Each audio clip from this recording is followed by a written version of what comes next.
34వ కీర్తన.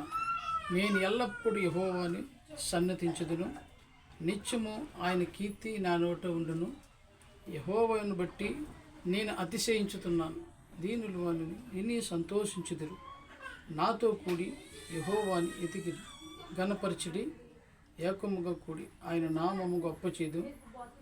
నేను యెహోవా యొద్ద విచారణ చేయగా ఆయన నాకు ఉత్తరం ఇచ్చును.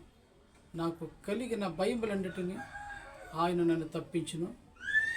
ఆయన తట్టు చూడగా వారికి వెలుగు కలుగును, వారి ముఖము ఎన్నడూ నజ్జింపకపోయిను.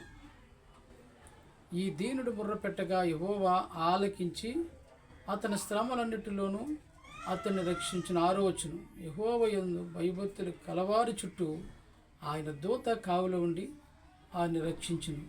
7వ వచనం. ఉత్తముడని రుచి చూసి తెలుసుకొని ఆయనని ఆశ్రయించి నరుడు ధన్యుడు.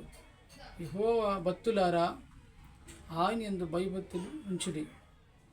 ఆయన యందు భయభక్తులు ఉంచేవారికి ఏ మేలు కొదవలేదు. సింహము పిల్లలో లేవు గలవై ఆకలికుండును. యెహోవాను ఆశ్రయించే వారికి ఏ మేలు కొదవై ఉండదు. పిల్లలారా, మీరు వచ్చి నా మాట విండి. 11వ వచనం. యెహోవా యందు మీకు నేర్పేది దేవుడు మాటలు ఆయన కుట్లో దీవించి ఆశీర్వదించును కాక. ఆమేన్. ప్రార్థన. పరిశుద్ధుడా, ఘనమైన తండ్రి, మీ మాటలో శక్తివంతమైన మీరే మహిమ పొందమని యేసు నామములో ప్రార్థిస్తున్నాను. ఆమేన్.